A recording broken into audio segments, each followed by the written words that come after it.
Para naman sa Department of Education o DepEd, hindi pwedeng security lamang ang solusyon. Kailangan din tignan ang buong school environment.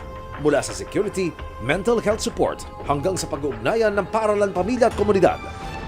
Sana yung mga magulang, pagtayatin natin ang ating mga anak. Kamustahin po natin sila, bigyan natin sila ng panahon dahil palagay ko maraming dumadaan sa isip, maraming masamang impluensya, especially online, na hindi pa klaro o hindi pa alam ng ibang magulang na merong ganong mga masasamang impluensya. Pero nananatiling hamon para sa bansa ang kakulangan ng mental health professionals.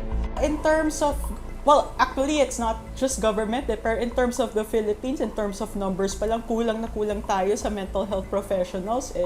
Sa psychiatrists alone, we're about 700, about 800. Yung requirement nga is one psychiatrist to every how many patients? Ours is like 1 to 200,000, something like that. So kulang na kulang tayo. Tapos psychologists are about 2,000 plus in the entire country. And then not everyone has access kasi most of us are in Metro Manila. Samantala may panukala naman si Akbayan Party List Representative Chel Jokno na amyendahan ng RA 10591 o yung Comprehensive Firearms and Ammunition Regulation Act para magpataw ng mas mabigat na parusang kriminal sa mga gun owner na pabaya sa pag-iingat ng kanilang baril.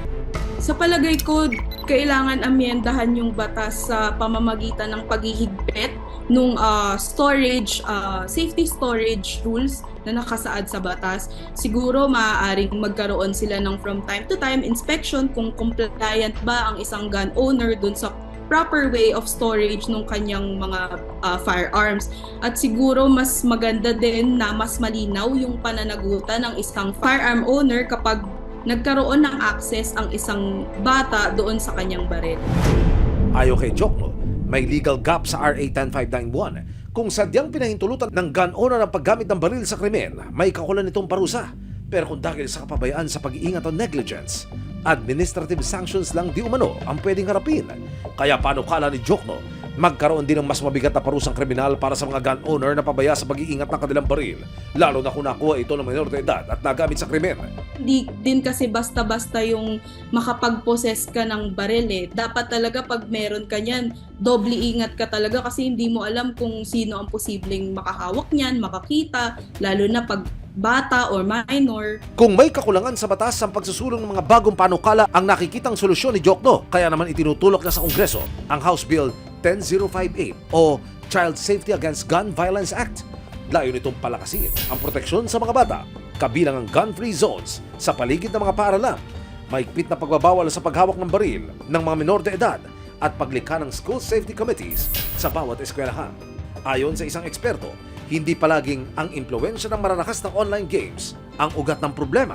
There are several studies showing na playing mga games na to doesn't necessarily lead to violence. So mga ganitong bagay, it's multifactorial and it always starts in the home. Ang tahanan pa rin ang may pinakamalaking impluwensya sa paglaki at pag-unlad ng isang bata. So yung mga ganitong bagay nga na raising children and then them eventually making the decision na sila ay gagaya sa nakikita nilang violence, ang daming factors that come into play eh. Syempre yung mga parents, yung mga their environment, mga relatives, mga neighbors.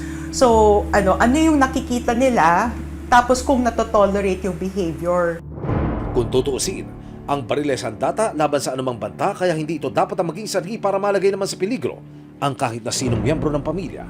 Alam natin, mas delikado yung baril kasi it can target many students if there's a school shooting nga, as opposed to if it's a stabbing, like there would be few people affected. Guns are not necessarily bad, but it's the people who are the ones who operate the gun that allows the gun's behavior. Whether it's gonna protect you or it's gonna harm other people. Ang payo ng eksperto sa mga magulang na nagmamay-ari ng mga baril. So yung mga nag-own ng baril, please be responsible gun owners. Alam naman natin may mga rules and regulations, yung mga safeguards when it comes to owning a gun. Respect the gun.